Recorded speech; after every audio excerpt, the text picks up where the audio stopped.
this connection. This is the center is the only center of bioethics in Pakistan, and we've been in operation at SIUT, the Sindh Institute of Urology and Transplantation, for the past well, 15 years approximately. With the SIUT is a transplant institute, but the center has a much broader mandate going beyond transplant into various other aspects. We offer diploma and master's programs through the Sindh Institute of Medical Sciences, our parent organization.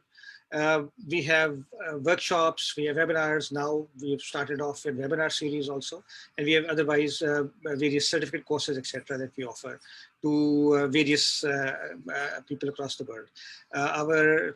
While our academic programs are hybrid, they are on campus or used to be on campus for part of the time and online part of the time. Now we've gone completely online. Our student body is from all over the country and from abroad as well. Right now, in fact, half of our students are from outside of the country, actually from Kenya. There are parallel program that we are running over there, the CKBTI program, the CBEC Kemri Bioethics Training Initiative, which is located in Kenya. So that's another arm in Africa. This is a WHO Collaborating Center of Bioethics, one of 11 such centers, and the first one in the Eastern Mediterranean region in which we belong. There are now 2 centers in the EMRO region, which are WHO Collaborating Centers of Bioethics. And this particular program that we are doing today, our webinar, is in the series, is a collaborative program in the 4th one in collaboration with EMRO, so with the WHO. So we will have, of course, a discussion on data privacy and public health issues. And we've asked a question that is really, everything fair in love and war is all fair in love and war, since the pandemic is regarded as war and everything goes, including warp speed vaccines and everything else. But are there any limits, ethical, moral limits to what can actually be allowed and allowable and permissible, especially in the area of data and public health? Data being very, very critical in the management of COVID and the preservation of public health. However, can there be moral limits at which data can be used and not beyond that, which is something that we'll be discussing. Leading the discussion, moderating the discussion will be Dr. Natasha Anwar. And I'll introduce her as she will be moderating and then introducing our panelists. So Dr. Natasha is a consultant molecular pathologist with over 17 years of experience in molecular diagnostics, genetics, and research in Pakistan. She is currently working at the Aga University and heading the molecular section at the regional lab in Lahore. So she's based in Lahore. She's a member of the Punjab Bioethics Committee, which is a provincial chapter of the National Bioethics Committee. Natasha regularly participates as a speaker and facilitator at national conferences, workshops, and bioethics. She has recently completed her master's in bioethics from the Center of Biomedical Ethics and Culture, CBEC, where we are located. And she has previously done a diploma in bioethics, again from our same center. She has been involved in teaching various aspects of bioethics, including genetics and ethics, through our center and our various programs and our various programs. Her primary interest has been genetics, but we have dragged her into various other things as well. Now she's deeply involved in COVID-19 and ethical issues that are emerging as a result of research and public health measures of controlling COVID. As an administrative laboratory head, she works very closely with the primary and secondary health departments in Punjab and the Directorate of Health Punjab and the Punjab Healthcare Commission to ensure quality provision of lab services to patients in the province, which is why she is very closely involved in the various ethical aspects also that are very noticeable in this pandemic. So over to you, Natasha, to introduce our 3 panelists, and then we can proceed.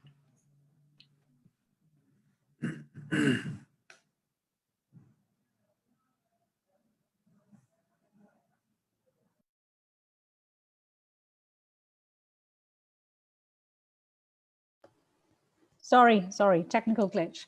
Thank you very much, Dr. Ahmed, for the introduction and for being the tour de force for this, or for organizing this webinar. I am extremely delighted to be moderating today and really very grateful to CBEC for giving me this opportunity to be able to lead the discussion on something that I am extremely not only passionate about, but very concerned about at the moment, which is data privacy in the public health forum, especially during public health emergencies. So confidentiality and privacy are vital for establishing and maintaining an effective and respectful trust-based relationship between patients and healthcare providers. Privacy is important as it provides a secure environment for patients where they receive medical care and provide complete and accurate information, which kind of reinforces their confidence in the healthcare system. And again, it highlights the importance of respect for patient autonomy. So protecting information gathered in association with the entire course of a patient, of caring for that patient, is a core value in healthcare. How this private health data is used, especially during public health emergencies, has raised many ethical concerns, not just here in Pakistan, but around the world in lots of different countries. But here, especially in Pakistan, where oversight and regulation of such processes is questionable, this isn't the first time we've seen the use of digital technology for tracking and tracing and monitoring a movement of people with an infectious disease. We saw it a few years ago with the dengue outbreak. But the issue is that, you know, it is clear that there seems to be a lack of awareness and understanding about the nature of private health information that can be shared both among public health officials and in the community. In view of this situation, there are several pertinent questions that come to mind. Do healthcare establishments, whether they're private or public, understand what's at stake when private health information is shared or being monitored? Does the public fully understand what's going on? And are public health officials and government departments cognizant of the consequences of these technologies? What is the actual impact on the ground of the use of these technologies? So today, our main objective of this webinar is to really initiate a discussion related to the use of private health data during public health emergencies and some of the ethical issues that arise as a result of this. And we hope that through the next 45 minutes, as we hear our presenters, we're going to get some very interesting questions from our audience too. So what we've done is we've divided the webinar into 3 parts today. We're going to begin with looking at the process of disease surveillance, and that's based on case notifications to public health officials. And we're going to follow that up with really what's happening in terms of data protection, regulation and governance in Pakistan, providing a context for exploring what the personal data protection system exists in Pakistan, or whether one such system exists in Pakistan at all. And at the end, we're going to try and bring both of these things together. We're going to try and converge the process and the context with a presentation that's actually looking at digital contact tracing technologies with a focus on an ethical approach to developing such technologies. So without further ado, because we've got Dr. Haroon Jehangir on the line with us, and he's got to dash off to another meeting soon, so I better get him online as quickly as possible. So Dr. Haroon is a healthcare management and public health specialist with more than 31 years of working at various levels of public healthcare and health systems in Pakistan. He was the focal oversight person for developing frameworks and guidelines for the health sector reforms that we witnessed a few years ago. He's really kind of had countless senior administrative positions and appointments over the past decade, and he's contributed significantly to various very important programs in the province. So currently, he is the provincial focal person for WHO and he's leading the Initiative for Social Determinants of Health and is the Secretary of the Provincial Bioethics Committee. Dr. Jehangir is presently posted as the Director of Health Services at the Directorate General Health Services Punjab, which is the main programmatic coordination, implementation and monitoring arm of the Provincial Health Department of the Government of Punjab. So Dr. Haroon, I hand over to you now for your presentation.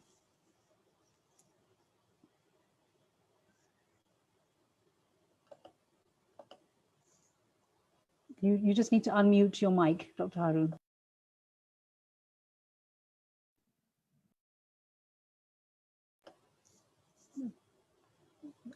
Could you just unmute your mic? We can't hear you, Dr. Haroon.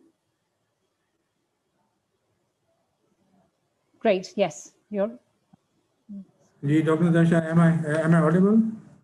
Yes, you are. Thank you. Thank you, Dr. Natasha. Incidentally, you missed one thing. I'm currently the Director General of Health Services in Punjab. And by designation, I am the chairperson of the Provincial Bioethics Committee. Having said that, you must consider me as a very, very juvenile student of bioethics when I am confronting Dr. Farhat Muslim and Amir Sabir and sitting beside you in the Provincial Bioethics Committee, because you are the very viable and dynamic member of our PBC at Lahore.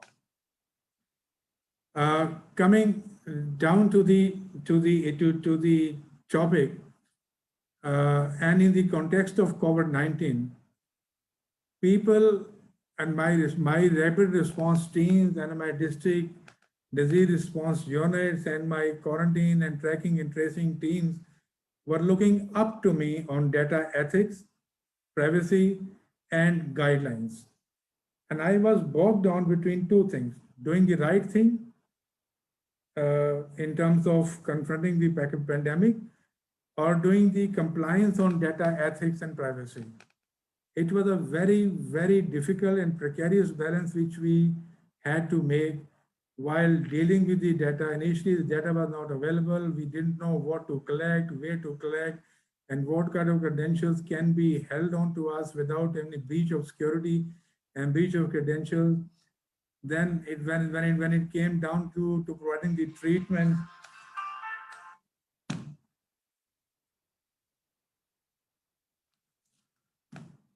of COVID-19 patients, there was no uniformity of clinical management. Every clinician was treating the patients because of his or her clinical experiences.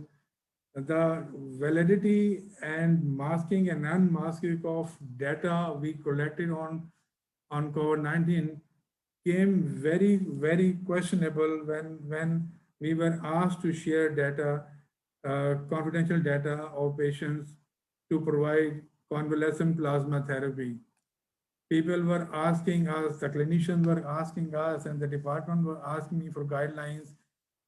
Can we share the data of the patients who have recovered from COVID-19?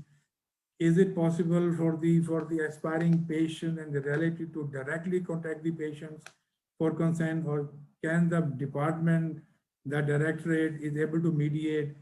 So it was basically preventing the media from risk communication, preventing the recovered patient from media exploitation, and also trying to cater for the people who were desperately requiring plasma therapy from the convalescent recovered patients. And also data ethics versus privacy was the major dilemma. As we know that privacy is governed by rules and regulations, a fairly stringent one. But when it comes to data ethics, it requires interpretation and when it is required in terms of pandemic or any other disease response.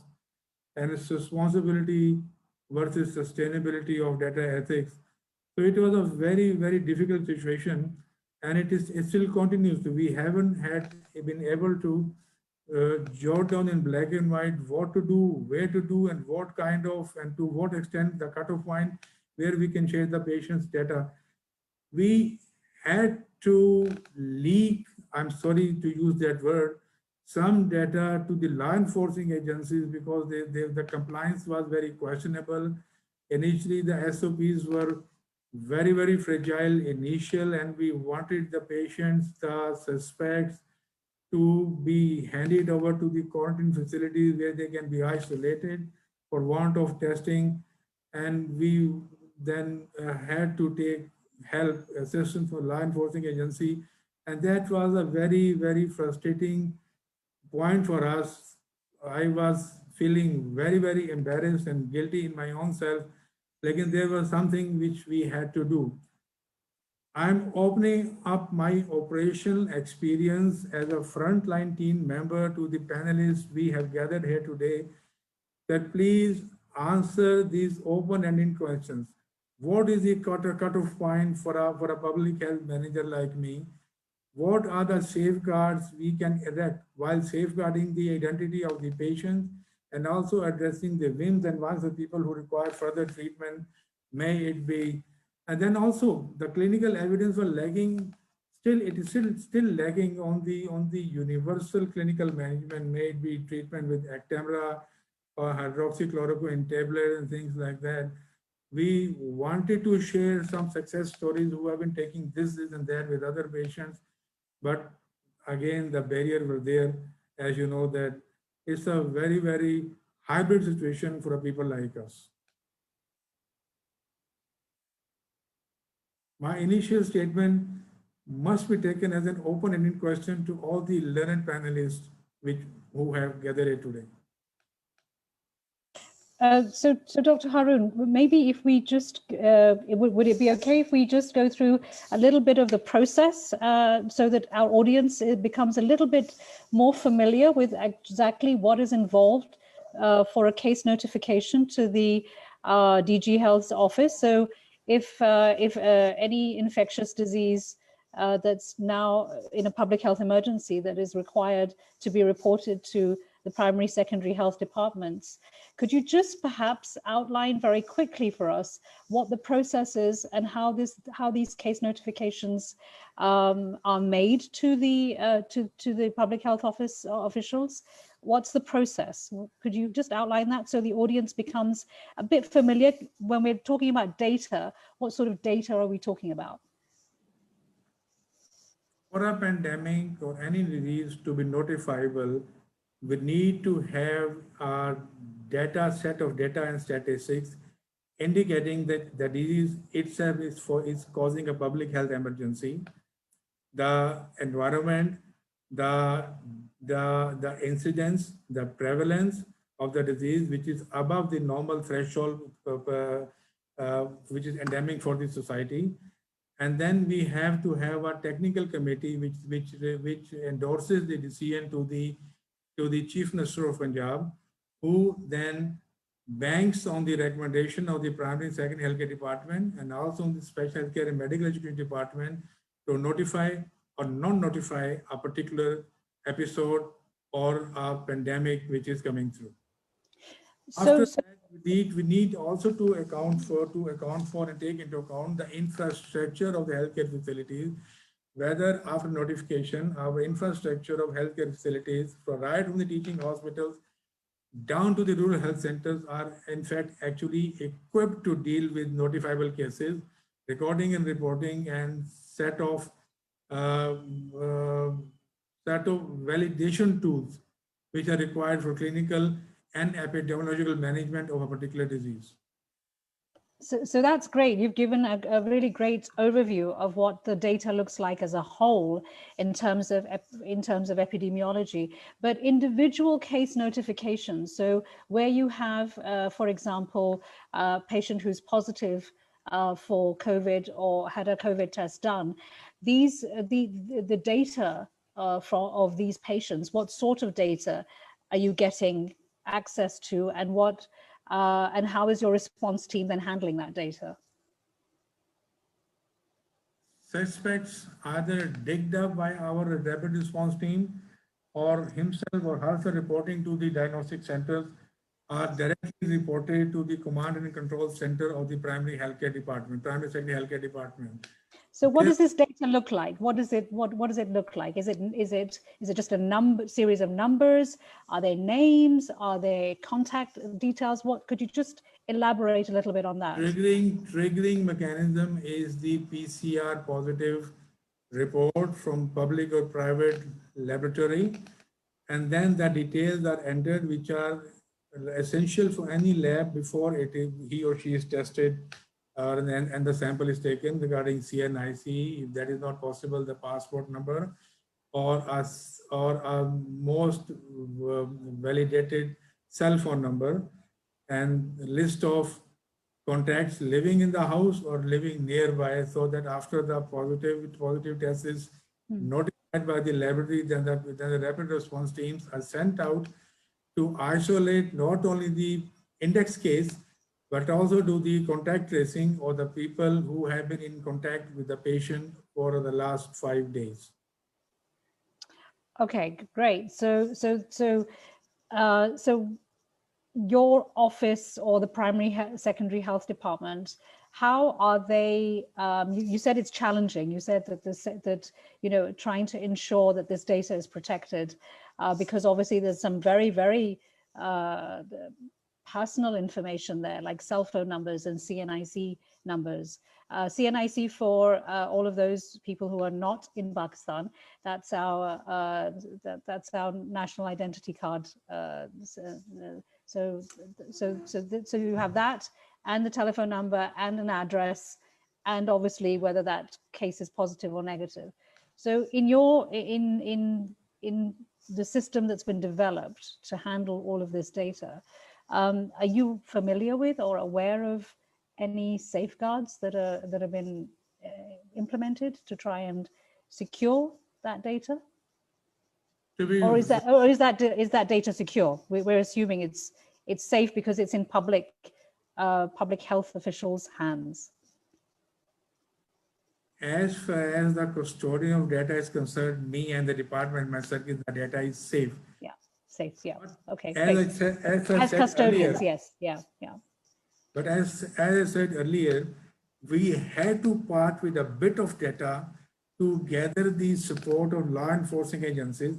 I tell you now, at this stage of pandemic, we have developed standard operating procedures for quarantining, for quarantine and isolation of positive COVID-19 cases at home, with clinical assistance team visiting the houses, or the patient is given the liberty of telemedicine, so seeking telemedicine advice. But at the beginning of the epidemic, this was not the case. We were forced to isolate and eject all positive patients from the respective comfort zone of residences, homes, airports, flights, and shifted to the quarantine center to be quarantined for 15 days. And if found positive, shifted to the HDUs or ICUs for isolation. And if the symptoms aggravate, then the ICU, things like that. To leak a little bit of data regarding credentials, name, location, house number, things like that to law enforcement agencies was a very tricky situation. Because as long as we are the custodian, the data is safe. When part of it is given to the law enforcement agencies and other people, then the dilemma is what to do. I have been witnessing instances where, without being invited, the media teams gather around a particular house, and that household was very embarrassingly flashed on the media and also on the social media. So that is where it was very frustrating for me. And we had to erect the safeguards like the data is safe, but let's see, why should we not quarantine or isolate the suspects and the patients at their respective residences? So it has evolved now, but that safeguarding data, as long as it is with the health department and some of us is holding on to it, it is safe. But when it comes to disseminating a few of that, it is not safe, it is very frustrating, and it falls back upon us, and the people then question the integrity of the safeguard the department has erected. Thank you. not understand the environment in which we are compelled to work. Neither they understand the SOPs, nor they understand the compelling situations in which the department is forced to take certain public health measures to safeguard the health of the individuals. So thank you so much, Dr. Haroon. I think you've really kind of hit the nail on the head there as far as the circle of or the, you know, how much you extend your circle of custodians, so the chain of custodians. So as you transmit that data to more and more people, I think that chain, that custodianship becomes much more challenging to safeguard. And so how are we doing for time? Swaleha, are we okay for time? Can we move on to the next presentation? I think he had actually. Go ahead. I'm sorry, I'm sorry to interrupt. Dr. Natasha, I would have to leave for a meeting, as I told you earlier. Okay. And I try my best to be a part of this August forum as soon as possible. Well, Dr. Haroon, it would be great if you can come back and join us, because I think at the end of this, the discussion in terms of trying to find, you know, ways in which we can improve our process right now as it stands, I think there'll be a lot of scope for discussion. Yeah. So we would love if you could join us at towards the end. I'll try my best, even for the factors beyond my control. I'll try my best. Thank you so much. Thank you very much for taking time out. I know you've been extremely busy, and this was really an exception for you to take all this time out for us. Truly appreciate it. Thank you very much for being here, and we really look forward to seeing you in a little while once you've finished your other meeting.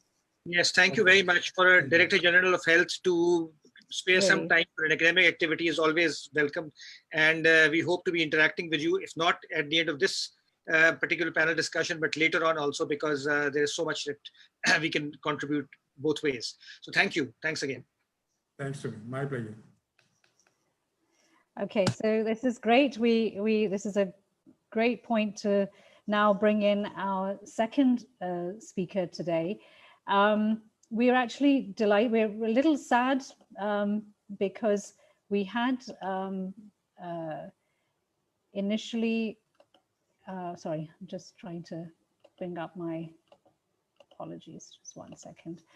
So our second speakers, that we were actually hoping that Nighat, the Executive Director of the Digital Rights Foundation, was going to join us today for a presentation, but unfortunately she's not very well, so she's had to pull out at the last minute. We're really sad that she's not going to be part of this conversation. However, we have another representative from the organization, Shmyla Khan. She's the Research and Policy Director at Digital Rights Foundation, and she's a lawyer by training and has worked as a law clerk at the Supreme Court of Pakistan. She's done her BA LLB from the Lahore University of Management Sciences and her LLM from the University of Michigan, Ann Arbor. Shmyla has previously worked as a lecturer teaching law, technology, and gender. And I think the Digital Rights Foundation really is an up and coming. I mean, the organization's been around for several years now, but really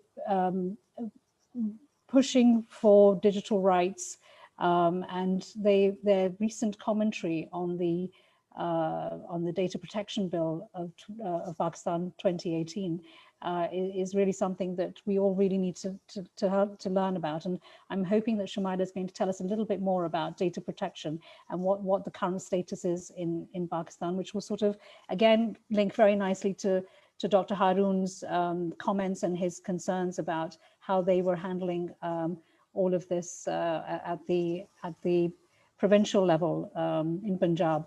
So Shmyla, can I ask you to begin your presentation? Perfect. Should I start sharing the screen? Please do, please do, please do, please do. Perfect. Perfect, yeah. So, yeah, I just wanted to make sure, yeah, so everybody can see this, right? Yes, we can see it. Okay, perfect. So I'm going to be exploring specifically the legal regime that exists in Pakistan regarding data protection. Interestingly, there's not a lot to talk about, and that's in a very sort of in a nutshell, because there is very little legislation or policy making that exists at in terms of the not just the data protection skill, but also just digital rights. There is a lot of legislation in Pakistan, and some would say over legislation with regards to the cyber crime aspect of it, but the sort of protection aspect and really providing rights to citizens in the online sphere is something that we haven't really concentrated on.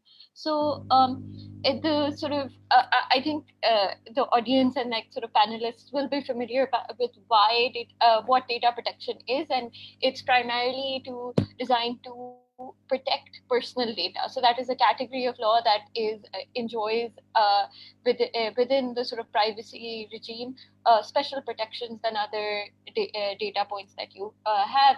And as technology has datafied so much of our society and so many aspects of our life, to the extent that things that were not sort of represented in data points are now even mundane things, and like sort of some would argue that we even live in a surveillance capitalist society. And because of that, that's a lot of our personal life is now represented in digital data. And the right to privacy and the right to data privacy gives citizens and individuals the right to protect their data from interference without due cause and due process from both the state and from private companies.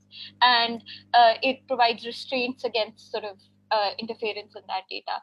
And it is something that it is universally sort of acknowledged. And we, as a rights organization and as part of society, we obviously view it within the frame of generally sort of the rights regime. So the right to privacy, which is something that is enshrined in not just our constitution, but under international law as well. And so the reason that sort of we are talking about data privacy in this sort of aspect of COVID-19 and public health is because public health officials and departments carry a lot of private data. And as Dr. Haroon was also sort of talking about, like sort of really went through the kind of data that is shared, even something like a health report contains so much information about us. And that opens up anybody to a lot of surveillance from not just the state, but also private entities. And something that we've been looking at is sort of, because we're an organization that looks at like sort of other rights and sort of, especially in terms of marginalized communities, the impact sort of the lack of privacy protections and the intersectional impact that it can have. So we've been sort of, we've worked with this organization called Privacy International, and they've done this really excellent study about the use of apps for tracking your health information, and specifically, for example, apps that women use, for example, fertility apps or period tracking apps. And the data that is sort of collected is very personal, and in some cases relates to sort of naturally has this intersection with reproductive health. And who gets to own that data, and who gets access to that data if there are no safeguards against sort of sharing it with third parties, and if there are no safeguards against sort of sharing it with I think people like sort of anti-abortion campaigners, for example, and this is something that that has happened in other countries, that data has been shared and has been used in a political sense as well. So that can create sort of an increased vulnerability. Sometimes diseases linked to a particular population, if data regarding their ethnicity, for example, or their race is also revealed, that also creates a lot of problems for that particular population.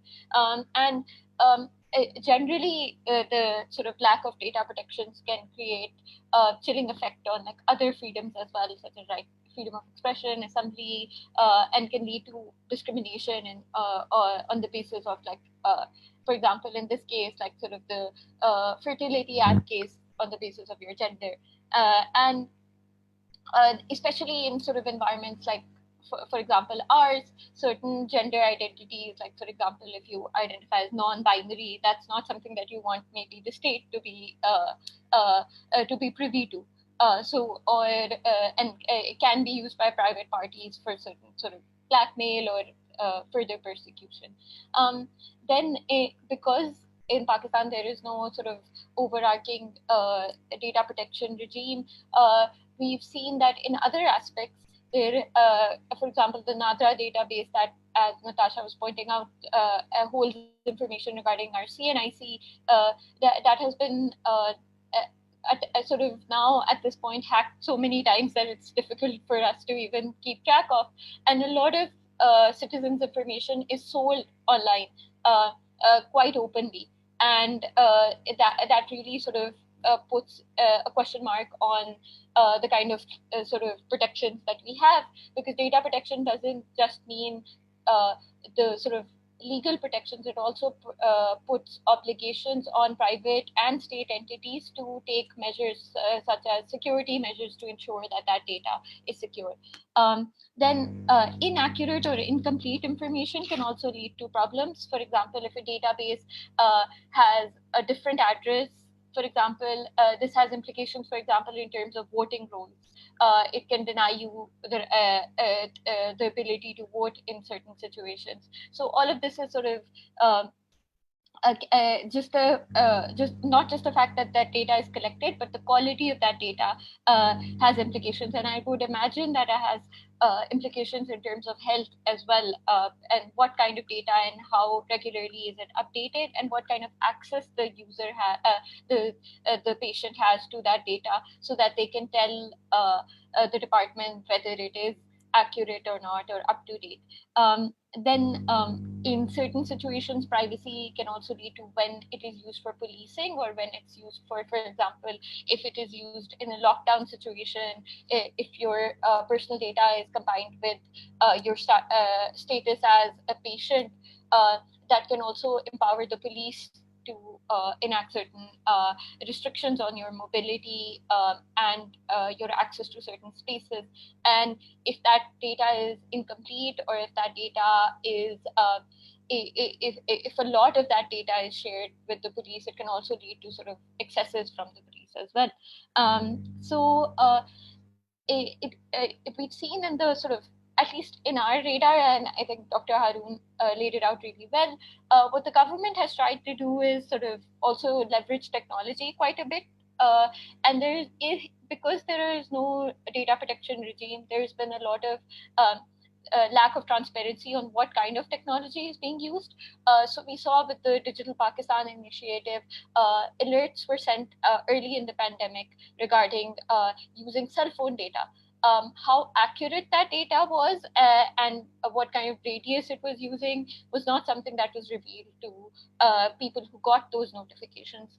And because of that lack of transparency, it created a lot of panic amongst a lot of people who were told that they had been exposed to the virus, whereas we don't know, for example, cell phone data signals are not very accurate. They draw a very wide radius.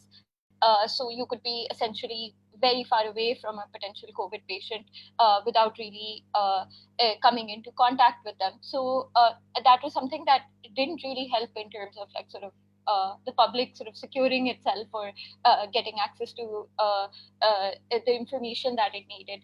Then there was also a contact tracing app that was introduced by the government, but it was thankfully it does remain voluntary, and not a lot of unlike India, where there have been efforts to make their contact tracing app compulsory, for example, for civil servants and public officials or even sort of delivery personnel.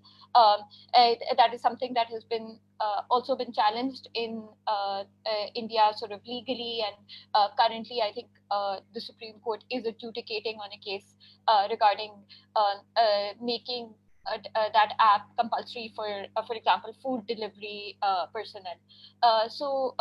Whether to and sort of in Pakistan, the sort of data protection aspect of it and the security aspect of that app, it was completely sort of, there was no data protection policy to speak of. It was very basic policy.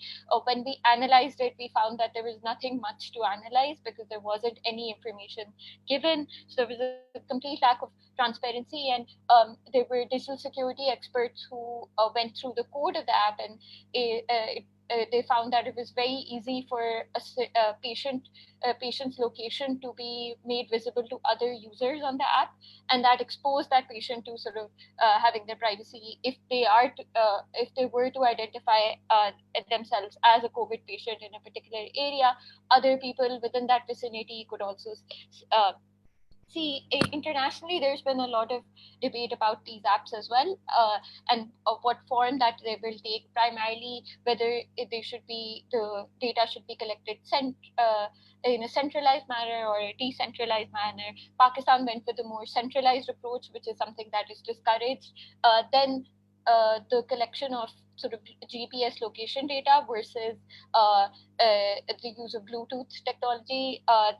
So the apps that were encouraged by Apple and Google both were based on Bluetooth technology because they enjoy more protections.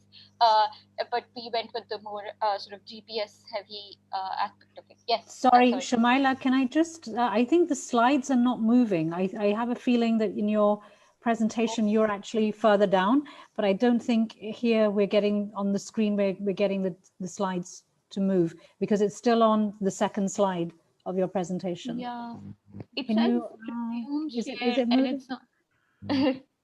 You may need to stop sharing and then reshare your Reshare, yeah, maybe try that.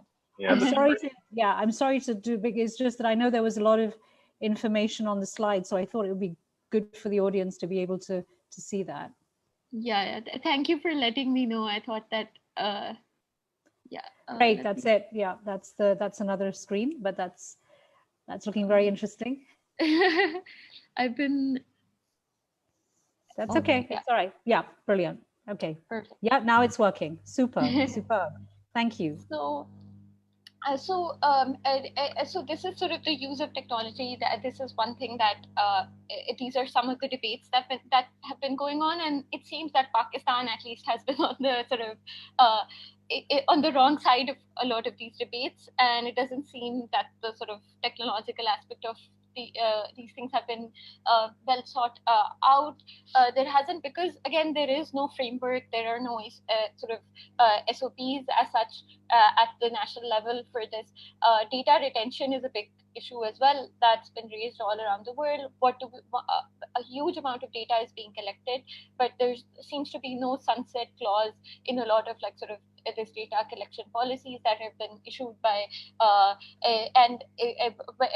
will this data be used, who will it be shared with, when it will be destroyed, if at all.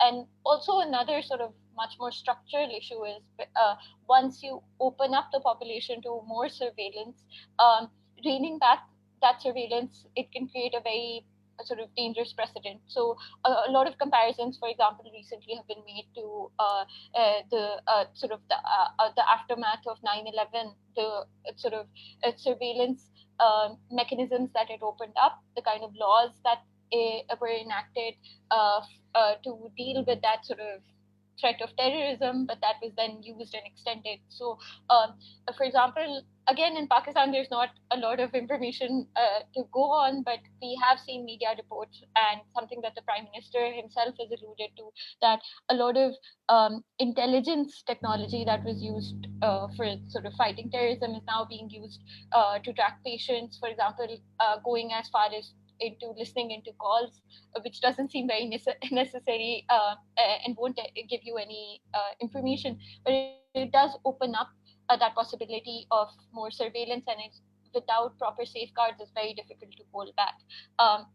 And like sort of once outside of the digital rights affair, like a lot of people tend to say that this is all paranoia and speculation, but that's why I gave the example of 9/11, because that was one sort of once in a generation event that sort of changes things, and this is one of those as well.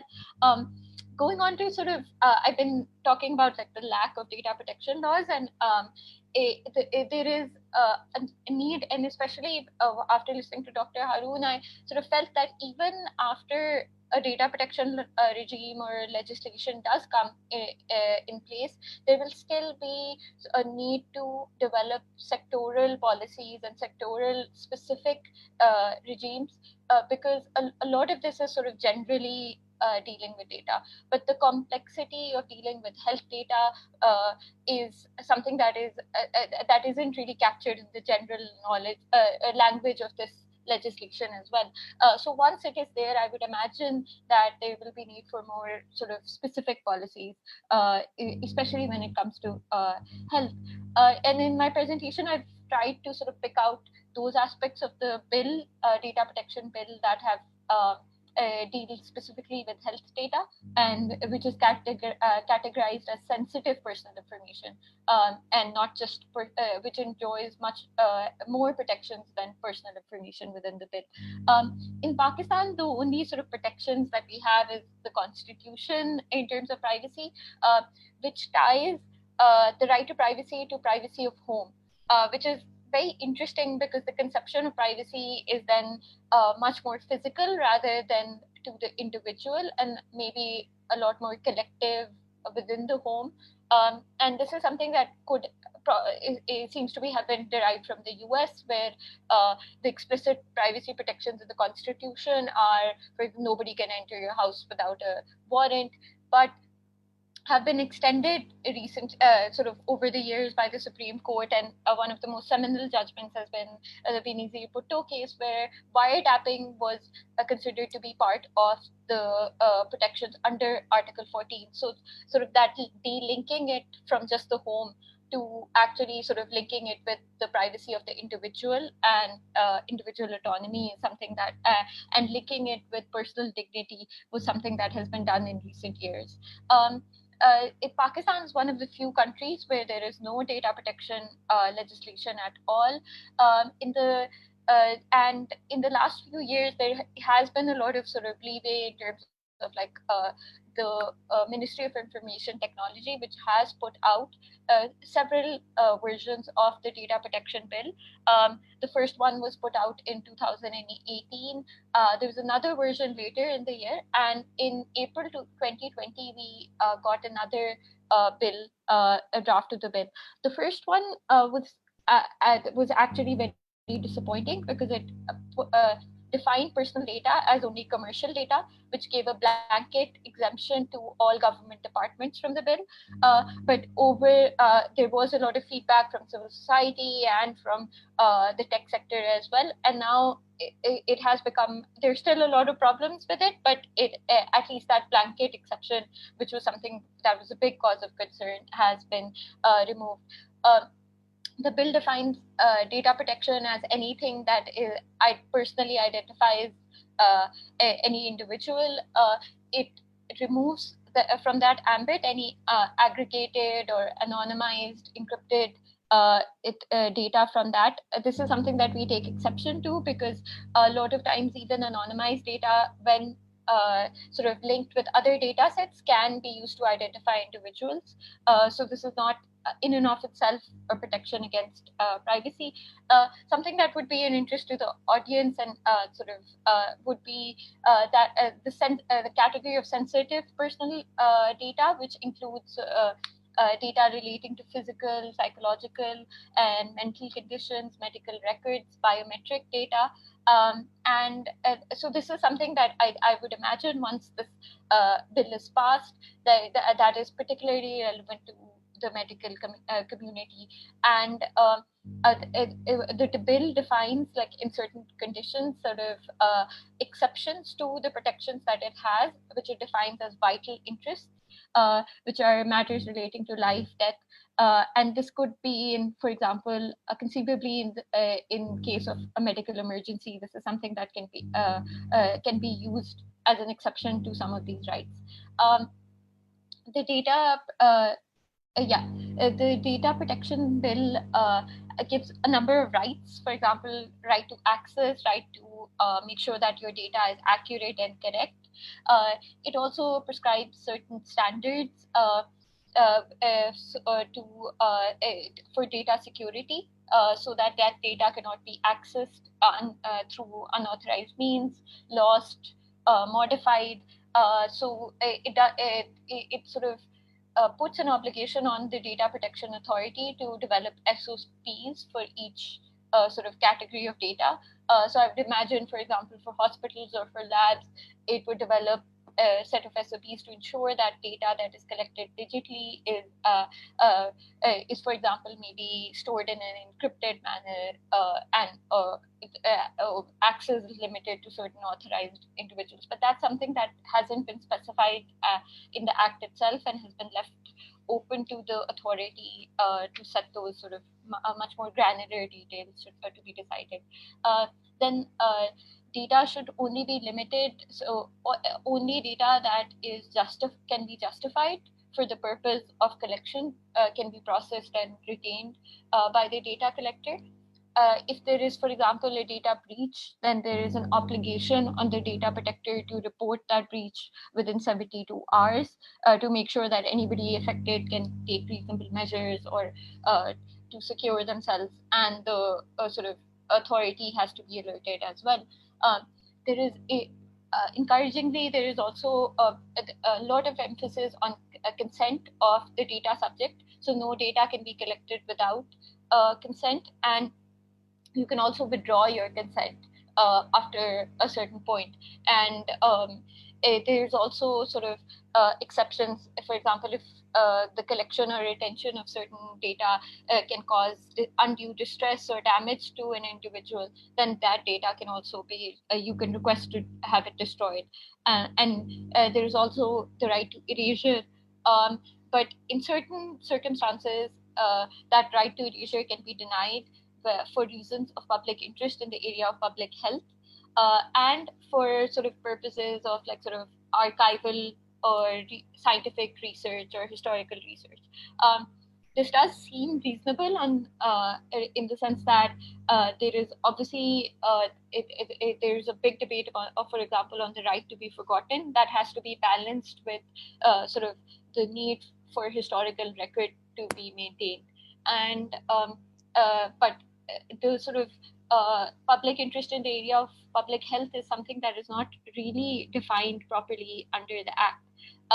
So what are the limits of those exceptions is something that is left up to the authority. And particularly sort of with sensitive personal data, which is something that includes medical data and data relating to sort of patient health, the additional requirement of explicit consent is also added. So not only do you should you get consent, but it has to be explicit in nature. And so I would imagine, for example, sort of much more than sort of just clicking agree to terms and conditions. It has to be sort of understood properly by the person who is giving up that data. And the processing has to be justified as necessary. And in certain circumstances where consent cannot be taken, those are also a lot of the scenarios that were given. I've summarized them related to sort of, for example, if there's a court order or there's a law that sort of demands that data, you can override consent. But also in cases where there is sort of for medical purposes, where a healthcare professional signs off on it, or in circumstances where it's connected to the vital interests of another person. And if you go back to the definition of vital interest, it includes life, death, or security of a data subject. So that is something that we would imagine will come into play when a patient is being treated, and like sort of whether it falls under these exceptions. They've also defined who is a medical professional and what falls under the definition of medical purposes. So that's something that seems to be on the mind of the drafters as well, particularly sort of the health, public health aspect of a lot of this data.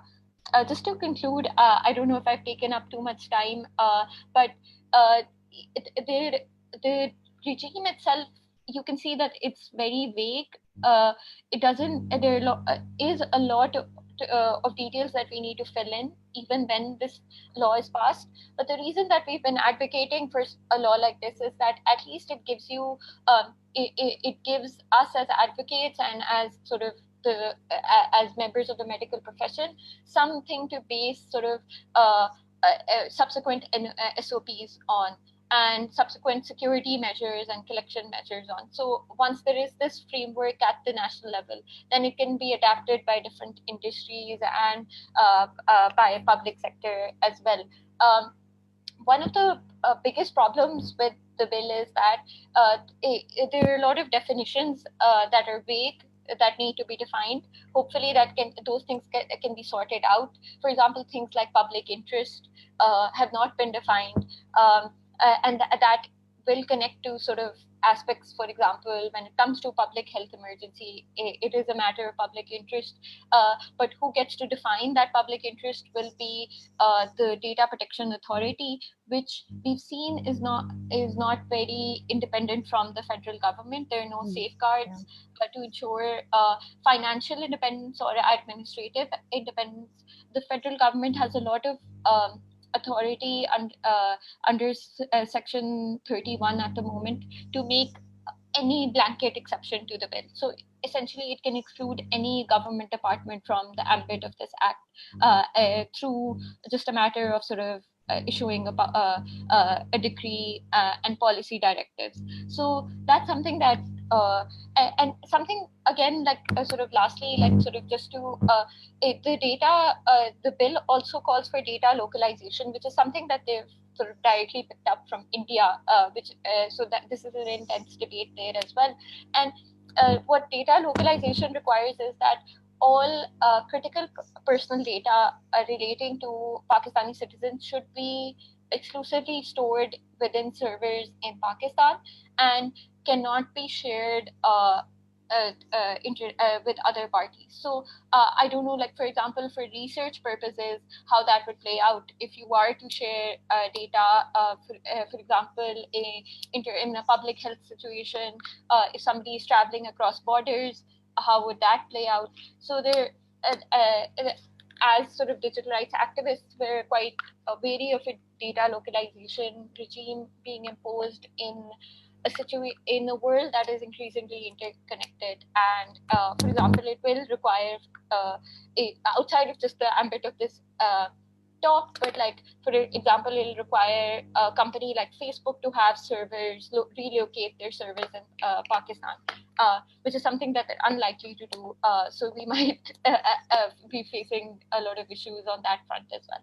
So I'd love to hear more like once Thank you. Thank you, Shmyla. Thank you so much for a really, really comprehensive and detailed overview of data protection as it stands in Pakistan at the moment.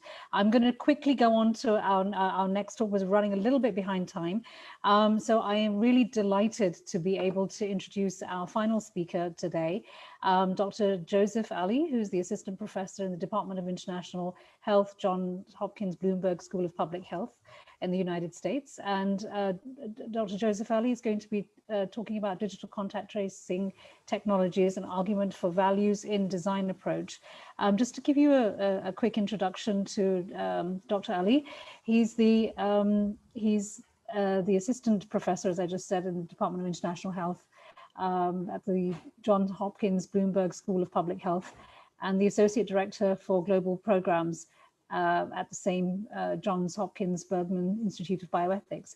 He's a lawyer and a bioethicist by training, and his most of his academic work focuses on issues in global health ethics, international research ethics, and the ethical, legal, and social implications of global digital health. So he's got quite a great insight into these issues too.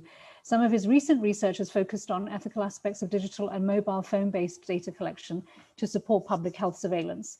And he is a lead author of a report recently published by Johns Hopkins University Press entitled Digital Contact Tracing for Pandemic Response, Ethics and Governance Guidance. So Dr. Ali, I'd like to hand over to you now. Thank you, Dr. Natasha, and thank you to Dr. Jaffrey and others for inviting me. You can hear me okay? Yeah? Yes, very well. Great. So I'm going to share just a few slides here and maybe take a few steps back in terms of perspective on some of these issues and discuss some of the principles and trade-offs that I think are at stake here in framing the use of digital technologies, and particularly digital contact tracing technologies, with reflecting admittedly from the perspective that I have, which is from the United States, but clearly many of these issues are global in nature. So let me just begin by giving a few examples of how technology is currently being used during the COVID-19 pandemic. And this is just a short list. There are clearly many other applications out there. But we know, there are technologies that deploy active surveillance methods, which traditionally have occurred through more physical or face-to-face contact that are now taking place through using digital and mobile technologies and phones and other network devices. So things like symptom and behavior tracking and for outbreak management through apps and wearables. And we've heard in Pakistan and other countries, SMS and interactive voice response and other telephone-based surveys are being used. We also have the use of digital contact or exposure notification systems. The Apple-Google system has been very dominant in many parts of the world, but as we've heard, there are other types of exposure notification or digital contact tracing technologies that have been deployed and are evolving every day, it seems. And then there are other types of more passive surveillance, forms of surveillance using different types of digital data. So for example, using GPS location data from mobile phones that are transmitted regularly through either cell towers or through the devices themselves, and using that information to monitor people's compliance with physical distancing requirements or other types of public health control measures. And then clinical and personal support technology. So all sorts of telehealth interventions have been introduced rapidly, as well as various sort of more automated forms of that. So for example, the use of mental health chatbots to support people at home who need mental health support. And then coordinated sharing, I think we've heard from our first speaker, of clinical case data. So that's very important in the context of any outbreak, but being able to learn rapidly from other clinical experiences and using technologies to support that shared learning is something that many have been focusing on. And then lastly, a range of interventions have been proposed even on the social media side to manage what WHO and others have called the infodemic, so the spread of disinformation, misinformation through social media networks in order, in the sort of, again, interventions to try to manage that in order to slow, to encourage behavior that is supportive of reduction in transmission. So what I think many of these have in common is that there are a lot of different interconnected factors that need to be considered when we think about the use of digital technology and data in this context. So again, I put at the center here, focus on societal well-being, but around that exists, we must have sort of a clear understanding of the technological capabilities and capacity. We obviously need to know a lot about SARS-CoV-2 and COVID-19 and how it transmits in order to be able to design technology to address those scientific requirements. We need to know about public adoption and acceptance, so public opinion and attitude and willingness to adopt certain technologies and some of the trade-offs there. We need to know whether or not these technologies are likely to work, so looking closely at the performance and the effectiveness of technologies. And today I'm focusing on sort of the ethical values, but that's clearly centrally involved in this discussion is looking at what values and principles ought to guide our use and adoption of these technologies. And then we heard just recently, the legal considerations also interconnect in very important ways around data protection and limitations on use, as well as use by different types of officials, and including the police. So public health needs, though, I put it at the end here of this diagram, but it's really important that all of this has to focus on, all of these technologies need to be justified based on their capacity to meet some identified and important public health need. If these technologies are just being produced without any kind of connection to public health and public health needs, then they have obviously very limited potential benefit. So what I'm focusing on here in my brief remarks are thinking about, how should we be guided in thinking about ethically appropriate technology design? So again, this is just one of many different considerations here. So let me just maybe remind our audience today about what contact tracing is to begin with. So it's a very sort of traditional and long-standing tool that public health officials have used in the context of disease outbreaks. It involves identifying an infected person, in this case as a COVID-19 case, identifying the close contacts of that case, so who they've come in proximity with. In this case, what we're really talking about is a combination of distance and time. So trying to identify with whom an infected person came in contact with for at least 15 minutes, I believe, and within 1 meter. And getting in touch with those contacts and then asking those contacts to take certain protective measures, such as quarantining at home, and assessing those contacts for symptoms, and then following up with both cases and contacts to identify any new or worsening symptoms and connecting them with medical care. So it's a very manual, and some might say invasive in some ways, right? We have to get in touch with individuals, meaning we need to know who they are, and we need to know where they are sometimes. We may have to visit them at their home or at their place of work, and learn a lot of information about their movements and behaviors over the past 14 days. So this is a process that, again, has existed for many, many decades within our systems of public health. And what we're talking about is addressing a gap in that system, which is that we don't have enough manual contact tracing capacity in many countries, and certainly in the United States, where we have tremendous case rate.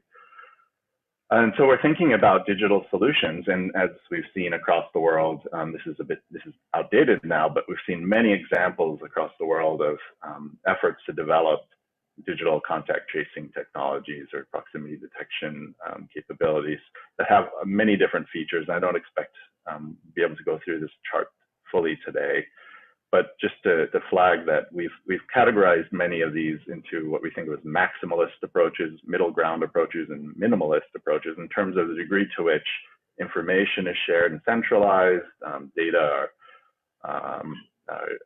are collected based on, as we heard already, Bluetooth versus GPS, and the purposes to which these technologies are put.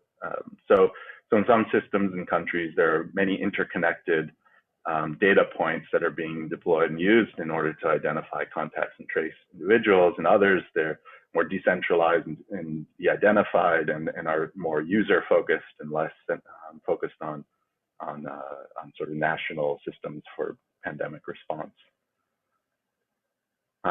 Perhaps unsurprisingly, we heard significant reaction in the public and in public media around these technologies immediately, and continue to see this discussion ongoing around privacy, data privacy.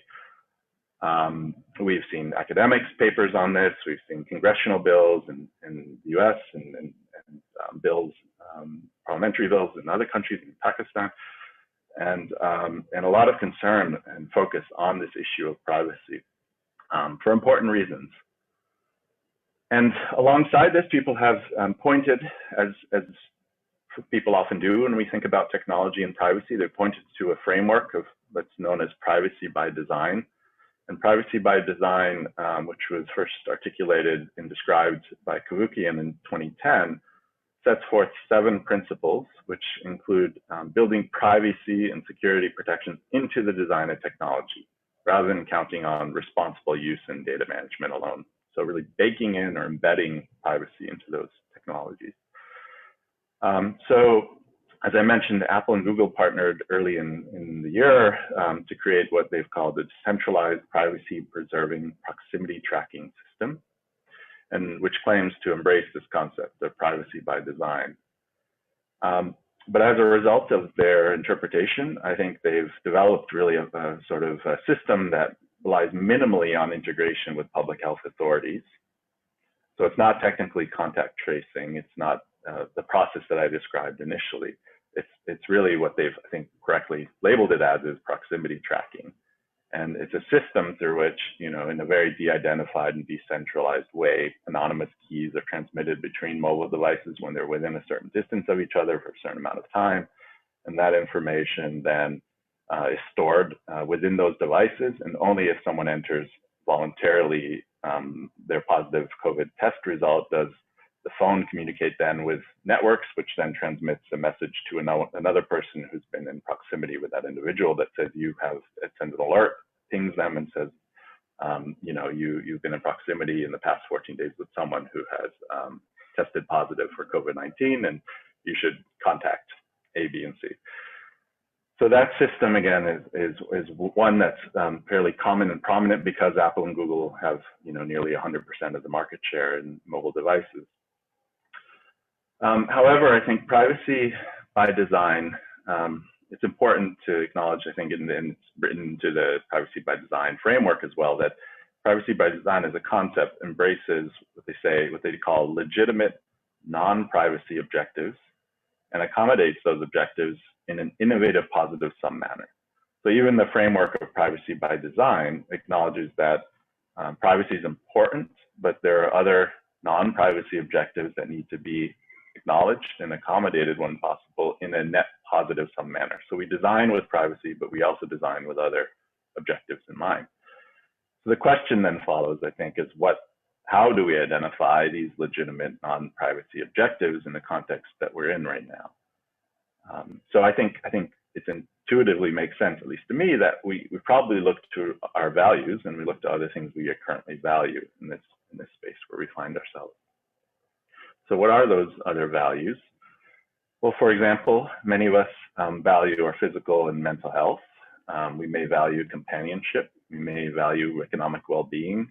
We may value efficiency and public health response, so quick and effective response. We may value equity. We may value autonomy or choice. And we may value things like solidarity or patriotism, so being one with our fellow citizens. And I think it's really important to acknowledge that at all times, and certainly during a pandemic, our value priorities often change. We shift things around based on circumstances around us. And the pandemic, for example, has made it really difficult to realize many of these values on this list, right? We can't easily find our companions and spend time with them because of requirements and policies that relate to the physical social distancing, which apply to everyone, are not discriminatory, right? They apply to all. So in this world we live in, then we have to think about how do we maximally achieve these important values, and how do we use technology to do that if we can. So this is not easy. We have to find this alignment between enabling an effective and efficient public health response, protecting individual privacy, because that's clearly important, and preventing various harms that may result from the use of data and these technologies, but also allowing for the realization of these other values that individuals believe to be important. And then promoting the equitable and fair distribution of the benefits and burdens of surveillance technologies. So we don't want certain populations within society to be the ones benefiting and other populations being the ones who are primarily burdened. So if you don't have access to a mobile device, or if you are unable to use it in a way that it's meant to be used, or other kinds of considerations that relate to equity. We have to be mindful of that. And then maintaining public trust in the technology and the public health response is critical. If we get this wrong, we will decrease trust in the technology and the capacity of that technology, which means that when we try to improve on it and use it next time, there'll be fewer people willing to adopt it. But more generally, and I think really importantly, it has the potential of transferring distrust or mistrust to public health authorities and to the public health response if we see violations occur within these first trials of these capabilities. So this relates to this last point of taking seriously these future implications of the decisions we make today. So what kind of standards and precedents we establish today with technology have implications for the future and have implications beyond pandemics. So we clearly have to take that seriously again and think about, when we think about governance and policy and ethics, we need to think about the future. So how do we begin to address this complex interconnected web of factors? Well, I think it requires really hard work, but important work to do the balancing of these competing values and interests and capabilities, including within the very architectures of the technologies and the systems of governance. So I'm going back to this idea of privacy by design being sort of embedding privacy in the technology. I think we ought to think about doing that as well for other values.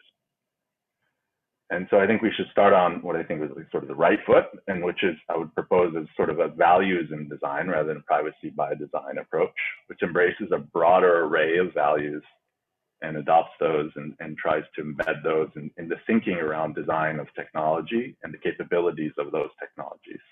And this is my idea. Others, Flanagan and Helen Nissenbaum, a long time ago, over 10 years ago, had proposed this way of thinking about technology design. I think it's a very useful model.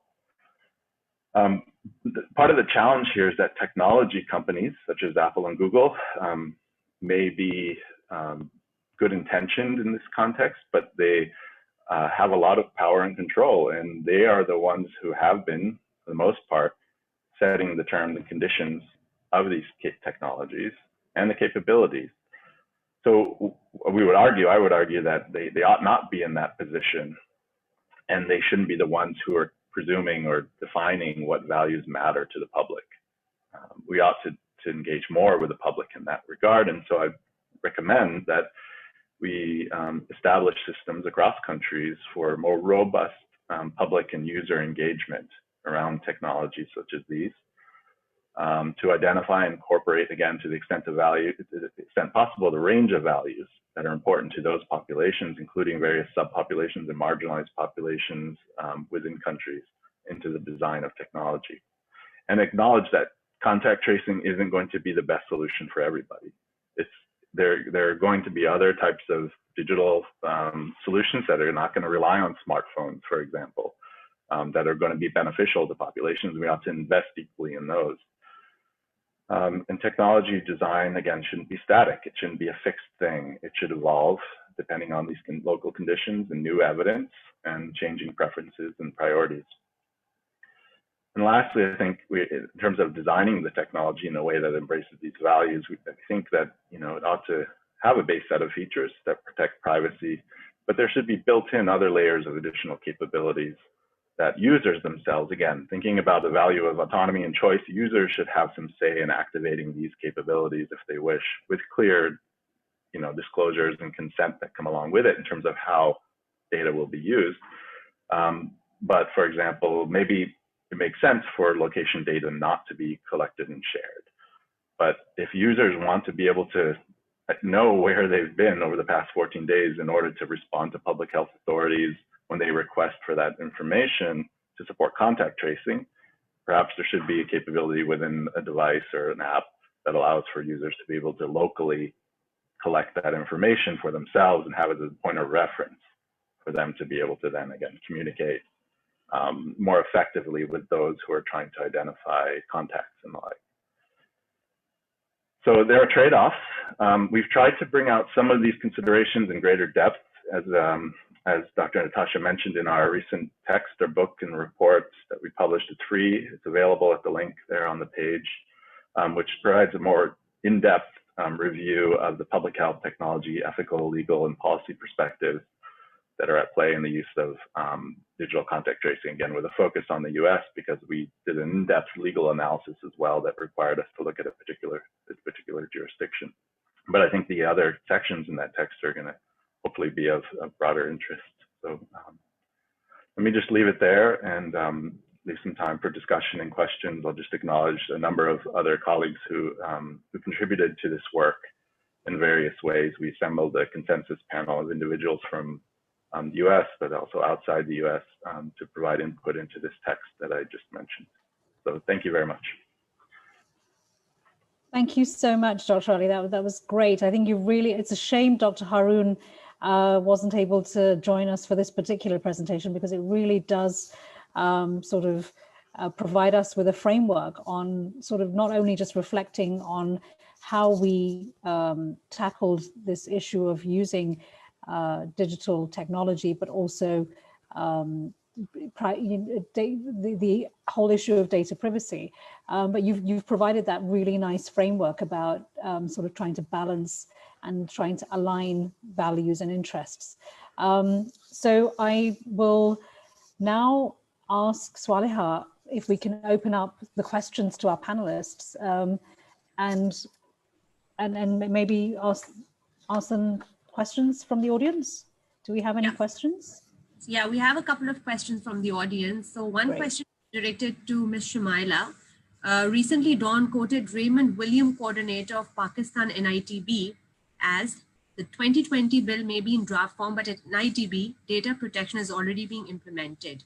Based on what you say, could you please comment about this? Have you been in contact with them regarding some of the concerns? So Ms. Shmyla, over to you.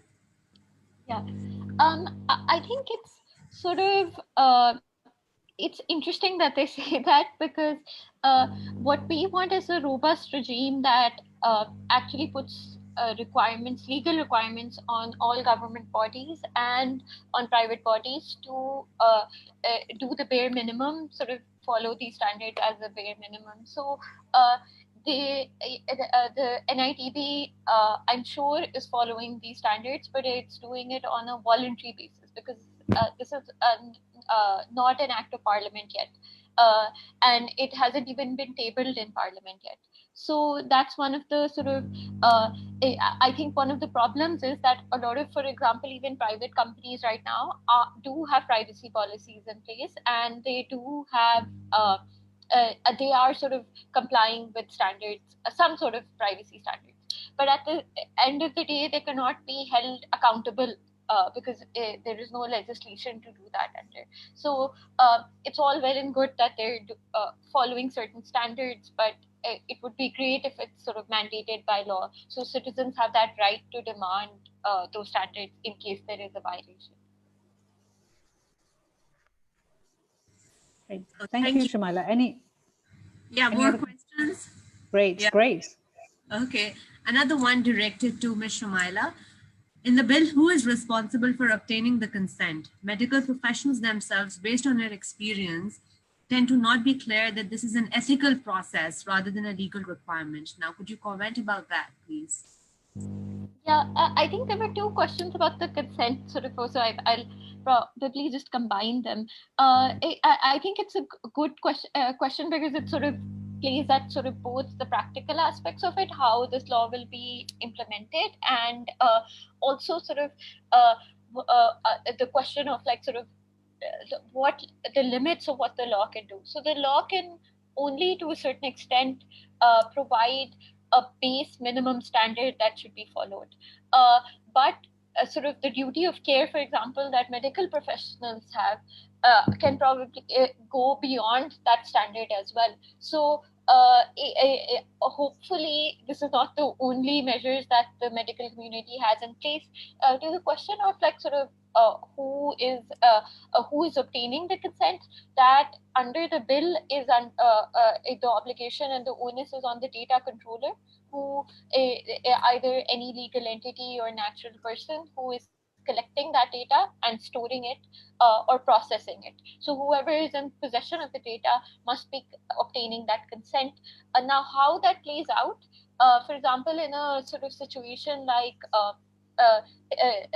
for example, a medical institution or a lab versus an individual, the consent requirement has come under a lot of criticism because it doesn't take into account the sort of power dynamic that exists between the individual and an institution. So a lot of times, for example, like denying consent can mean not having access to that service then. Like, for example, if you say, I refuse to sort of sign this form regarding consent, or I don't want to consent to my data being collected, then that will mean maybe you won't have access to that service. For example, like if you don't agree to Facebook's or Instagram's or Twitter's service of conditions, if you click no, then you can't use that service. So that's not really a real choice at the end of the day. So any consent that should be obtained should have some level of choice, a level of customization, and also sort of it should take into account the fact that individuals don't have that level of awareness. So if you give them a long sort of list of terms and conditions, they probably won't read it. So how to make that accessible, and especially in a situation like sort of a medical emergency, for example, the obtaining of that consent is also very different because, you know, the person, if they're under stress, they might not be in the perfect situation to do it. In a public health situation, they might feel that they don't have that option at all. So I think that's a very good question, and something that we also sort of critique the consent model to a certain extent. But under like sort of, I guess sort of the data protection debate is monopolized by the GDPR to a certain extent, which is the European standard. And that has a very heavy requirement of consent, even though they've taken measures to sort of ensure meaningful consent. So how to break down terms and conditions to make them more accessible and things like that. Okay. Thank you, Ms. Shmyla. This question is directed to Dr. Ali. Dr. Ali, who could disagree with you regarding curtailing the power of the two prominent tech major companies or the values you emphasize? Are you optimistic that this is likely going to happen realistically, especially in your country? Europe seems to be doing much better. Could you comment on that, please? Yeah, I disagree with myself often, so I think someone could probably disagree with me. I think you're absolutely right. I think there's reason to be skeptical, but there have been efforts recently, you know, by Apple and Google on the technology side to try to come together with in the United States, state level public health officials, and in other countries, national officials. So we have this complex system in the US that involves a very decentralized approach to this. And so at each state, and even more local than that, within institutions within states, we're seeing different types of decisions being made about technologies and which to adopt and which not to adopt. And so it's very decentralized. And as a result, you know, we have these different negotiations ongoing with technology vendors and those who are creating apps that work with these Apple Google systems that try to reflect some of the public health interests. But the menu, I suppose, of available options the menu of options that are available to public health authorities is limited, and it's limited largely by the technology companies and what they're willing to accept. But I think there's a broader question maybe here about what those companies are good at doing and how that fits into this picture. So Apple and Google are very good at public adoption of technology. And so they create these systems that are user-friendly, you know, that my grandmother can pick up an iPhone and figure it out, right? It's what they do, and they're very good at it, and they usually make money off of that. And so when we think about what they're good at doing in the context of COVID-19 and digital contact tracing, there's a key ingredient there in that for these technologies to be effective, you need widespread public adoption, which relies on trust and other kinds of things like that. So, so Apple and Google are thinking in their, in their view that I'm sure they have, they have all sorts of brand concerns and things like that are behind the scenes, and that they want to maintain their public image. And when they say no, government of the United States or no government of Pakistan, we won't unlock that iPhone because of a terrorist because it's against our principles and values. They have to now live with that decision in the context of a pandemic and maintain that stance. So they've created these terms and conditions around the use of these technologies that are very stringent in terms of privacy and the like, because in part because it's consistent with their image, and in part because it's supportive of more widespread adoption. At the same time, though, right, you have to figure out a way to ensure that there is public health utility and therefore that there's public value. So Apple and Google are now very good at the public value piece, right? They don't think about, from a public health perspective, how to maximize public health value. So that's where, again, we need to open up channels of communication and more effectively there and think about these kinds of trade-offs that exist. And it's really challenging because the technology they're developing does not serve it doesn't have a personal value. It's not like an app that I can use to enhance my banking practices or an app, right? It doesn't serve me as an individual. It serves my neighbor. It's alerting other individuals that I'm a positive case so that the public health officials can make a functioning system that reduces the spread from person to person. The fact that I have this technology on my phone, if I'm a case, right, doesn't necessarily help me. It helps another person or another group of people. So it's reframing the way in which we think about the connection between technology and public good in a way that, again, may it'll have implications down the line, I think, but it's very important for us to be thinking about when we think about ethics in space. So I think, Dr. Bosam, maybe we can have a question from you before we end. Yeah, just a very quick comment. I think this has been a great session, and I really appreciate everybody who's been part of it, the speakers. Just a comment, Dr. Ali, and we don't have time to discuss this. One of the issues that we feel when we are in, for want of a better word, a developing country, is that a lot of this conversation and input comes from the quote developed country, whatever that means. And one of the issues is that your grandmother in the United States is a very different person from my grandmother in Pakistan. She's dead now, but so I think one of the issue, and this is something we struggle with all the time in our center and generally in this part of the world, that there should be some ways where there is more input, more voices from this part of the world than there are. So there's just a general comment. I mean, you and Ms. Shmyla, we've appreciated the time you've given us, and maybe at some future date. And Ms. Shmyla, the informed consent will bring us down every time. And that's based on our own experience. People look at it as a tick mark, a legal thing, and that's the end of it. And you and I know how problematic that can be in Pakistan and in our part of the world. Yeah. Thank you, Dr. Thank you very much. No, I appreciate this opportunity, and hopefully this forum will provide means for some of that discussion. Again, my grandmothers, both of them when they were alive, didn't live in the United States ever, so I relate closely with your thinking. But it's certainly important, as you say, to be able to capture the different perspectives, and I think also a reason to think about these technologies in terms of who has access and who does not, and the like. Thank you. Yeah, but among the various negative impacts of COVID, I think one of the positive things has been that we've been able to start thinking about things more effectively and more efficiently, and collaborations like this have been possible. So this webinar was possible only because we are in some sort of locked down or at least distant.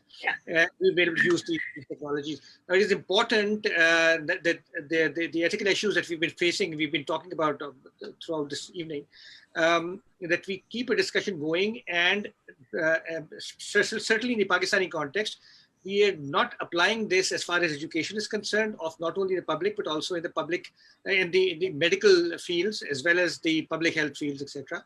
And unpacking the ethical aspects. So I think we need to take this forward with all our participants, including Dr. Jehangir and Dr. Ali and Ms. Shmyla, to formulate a way forward in which some tangible progress can be made, at least from the Pakistani context, as to include it in education, these discussions, include them in ethics educations also.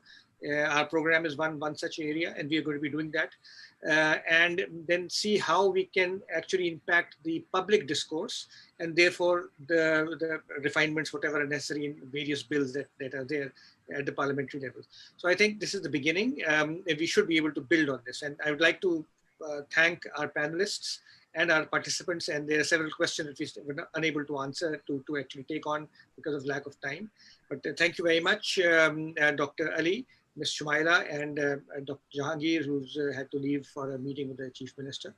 And thank you, Dr. Natasha, for doing a wonderful job.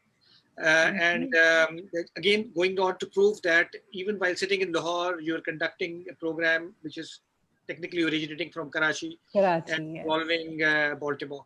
And we have audience from Africa, we have audience from America, and I'm not sure where else, but yes, from Geneva. So I'm from, not Geneva, but from Switzerland, somewhere in Switzerland. So we've been looking at our various participants. It's been an interesting group of people who've been attending this throughout 1.5 hours. So thank you all, and till next time. Thank you. Yeah, so Dr. Amir, an interesting point, maybe you can think about sometime, is overall, has COVID actually brought us together, or has it widened the problems among both within countries and between countries? So it's a glass half full, half empty. Okay, thank you. Thank you all. Thank you. Thank you so much. Thank you. Thank you. Bye. Bye.